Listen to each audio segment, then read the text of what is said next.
Hi, this is Bhatia and welcome to another episode of TFI Newsroom. And today we have with us Isaac Potoczny-Jones. You are founder and CEO of Potoczny. First of all, welcome to the show. Thank you very much. If I'm not wrong, you are going to make an announcement today. But before I get into an announcement, I want to understand what does Potoczny do and what is the story behind the name? We are a security and privacy company. We provide software development kits for computer programmers to embed high-end cryptography, end-to-end cryptography, into their applications for identity management. That's the announcement that's coming up, and for data storage and security. Let's just look at identity management. So first of all, are you talking about specifically cloud native applications, or are you talking about application in general?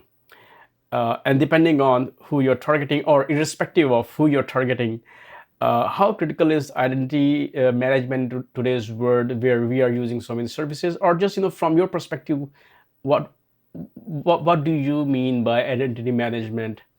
Before we cover those two areas as well.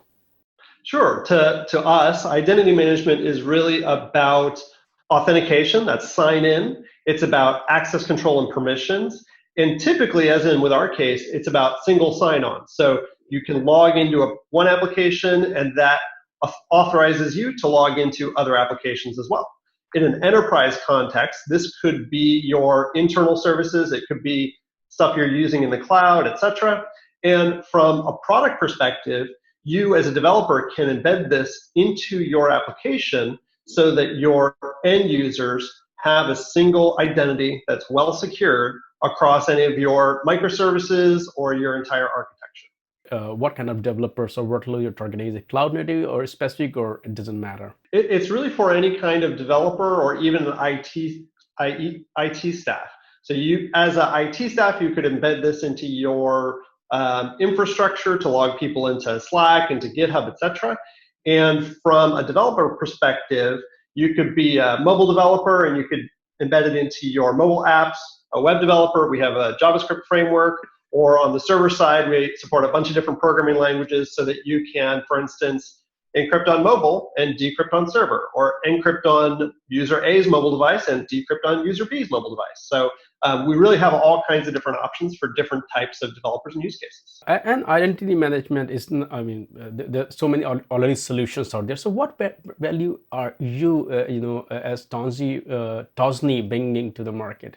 Yeah, well, what we really bring to the table here is the first of its kind end-to-end encrypted storage platform with an identity manager basically integrated directly into that. So as an end user, as either an employee or an end user for your mobile app or what have you, when you log in, not only are you authenticated, you get single sign-in, you get OAuth, you get all these kind of things you would expect, like SAML, all these kind of things you would expect. You also get a cryptographic key. So that cryptographic key might be on your mobile device, it might be inside your browser, and with that, you can encrypt data, you can sign data, you can decrypt data, and you can share data. That allows a lot more application layer control over user privacy and over application data than any other identity management platform can provide. And as you were talking before we started recording it, that the company was spun off from your previous efforts. What unique challenge that you saw in the market that you created this company? What we're seeing over and over again, and when we were founded in 2013, we really decided to try to bring the kinds of cybersecurity tools that we were building for federal government systems out into the commercial market. And what we've seen and what we've proven, like with our open source encryption products, is that developers have this big challenge in picking up off-the-shelf or open source cryptographic toolkits, because the cryptographic community has not done a great job in providing easy-to-use toolkits. So, even for instance, I have this talk I give about the Java programming language. The defaults for using encryption in Java are all insecure.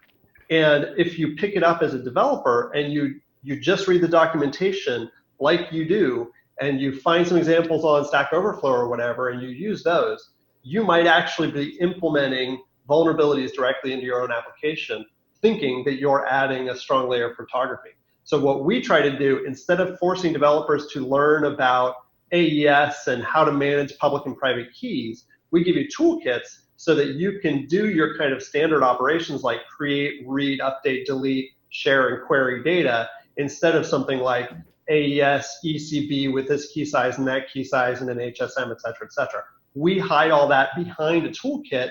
You can vet the toolkit if you want. It's open source. It's on GitHub.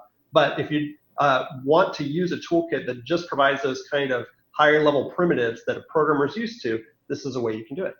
If you look at security or identity management, you can club it together, with those things.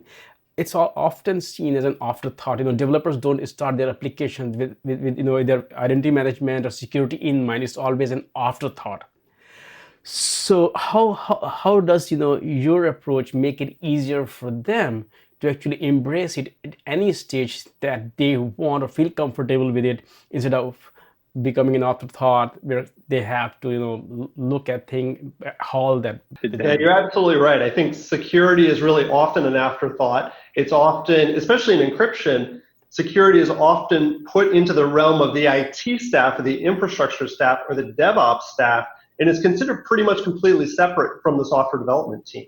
But as part of this trend of more and more of those types of stacks, more operations, more testing, more cybersecurity is coming into the hands of software development teams. And that gives you a lot more power. So here's an analogy I like to make. When we think of driving our cars, we think of the safety of driving our cars, we think about both the car and the road, the application and the infrastructure. So for the road, we have gentle curves, we have speed limits. For the car, we have airbags and seat belts. And so when we look at infrastructure for cybersecurity, that's where we usually put encryption. But if we put encryption into the application layer, that gives you a lot more control using your application logic over what should be encrypted and who should have the keys to encrypt and decrypt things. So as a simple example, take end-to-end encrypted chat, a system like Signal. As an end user, you make an access control decision whenever you send somebody a message. You say, I want this other user to have this message. And that access control decision isn't just a bit on a server somewhere.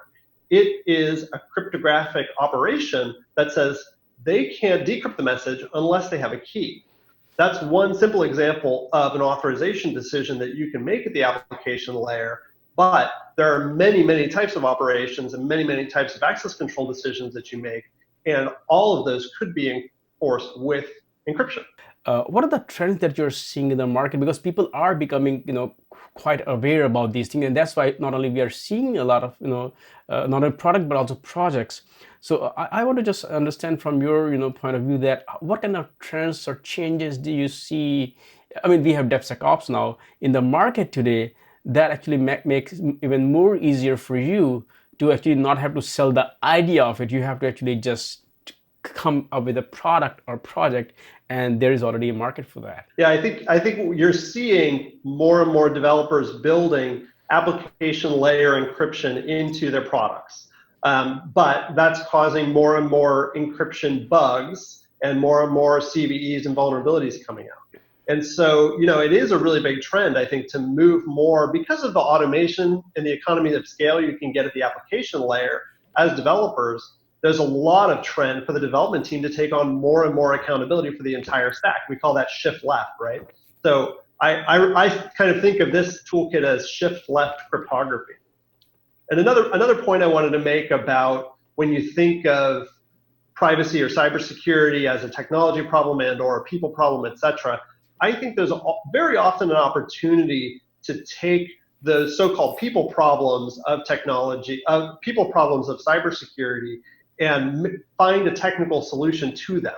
And I think that's about usability, that's about experience, whether that's a developer experience or an end user experience. When we work really hard to make good experiences for people, we can do it. We can do a good job. And so I think it's always either a little bit of a cop-out or a little bit of an opportunity when we say, oh, that's a person problem and not a technology problem. How much open source do you guys do? You did mention, involvement. So I want to understand, even from the product portfolio that you have. Traditionally, we see either the Red Hat model or there are other models as well. So can you talk about your engagement with the open source community, and also what kind of relationship your open source projects have with the products? Yeah, I'm a open source developer. I've been doing open source for my entire career. I have some pretty big projects out there. That means you used to work for free at night. That absolutely, that's exactly what that means. Yes, I used to work for free at night. There's a lot of companies that are using my software and getting good benefit from it.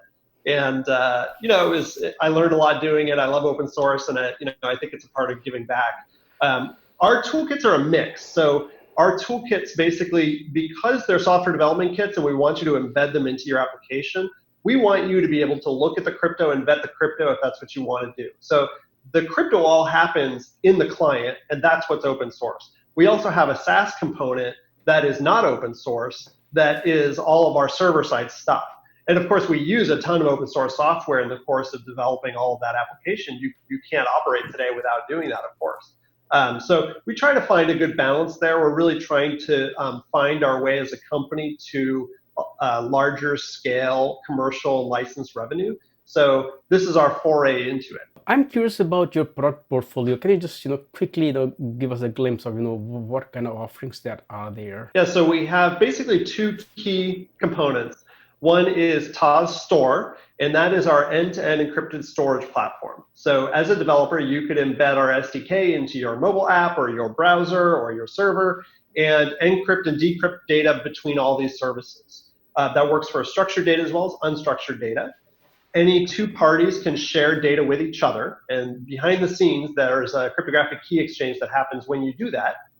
And we also allow you to search and down select data using metadata tags. So the simple example I like to give is if you were encrypting user private information, like somebody's identifying information, like your address, your home address, but you wanted to down select your data set by all the individuals in a particular zip code, what you would do is you'd encrypt that address, but you put the zip code as metadata, and then you can search, sort, down select based on any kind of metadata you want to add to the system.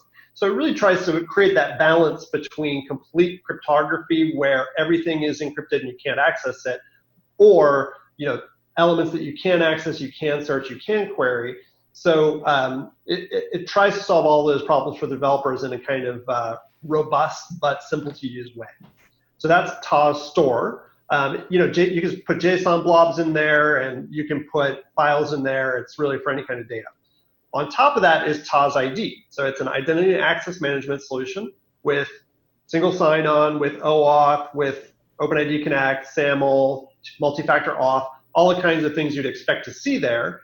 Plus, the way we do passwordless or password-based login is really focused on reducing the necessity to ever send any sensitive information to our server. So when you have a password, it converts it into a key, and we never send the password over the network. We do a key transaction instead. So that's how our authentication works. And then the benefit of that too is you now have a cryptographic key that you can use for any kind of operation. So that's our Taz ID platform, and that's what we're announcing, and that's the new release that you can actually go online and try now. Yeah, and that's also brings the point is that you just briefly touched it, that how can people use it? Is it like you can also have trial versions that you can try? Is it like a fully open source version that they can use it in development?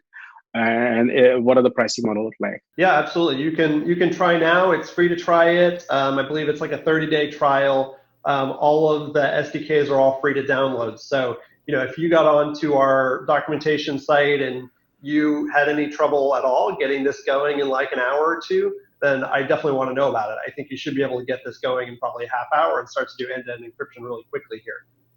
Because really it's just the kind of operations you're used to. That like write a piece of data. When you do that right, it actually encrypts it and sends it and puts it on our server. So you can use it for free for a while you're doing development. And then after that, the pricing model is really it's basically just a usage model. So, whether it's API calls or number of users, it's just scales based on how much you use it. So if you're an open source project or you're a small project that is just bootstrapping, it's probably going to be very, very cheap for you. And then as you scale, then it scales out like that. We've definitely found some people need kind of bespoke custom pricing because everybody charges for their product in a different way. So we're definitely open to custom and bespoke pricing for people who have a different type of pricing model. sometimes people have a ton of data, not many users. Some people have a ton of users, not much data. So we've learned to be very flexible. Awesome. Thank you so much, Isaac, for taking your time out and talking to me today. And I look forward to talk to you again, maybe in person at some point. Thank you. It would be great. Yeah, thank you very much.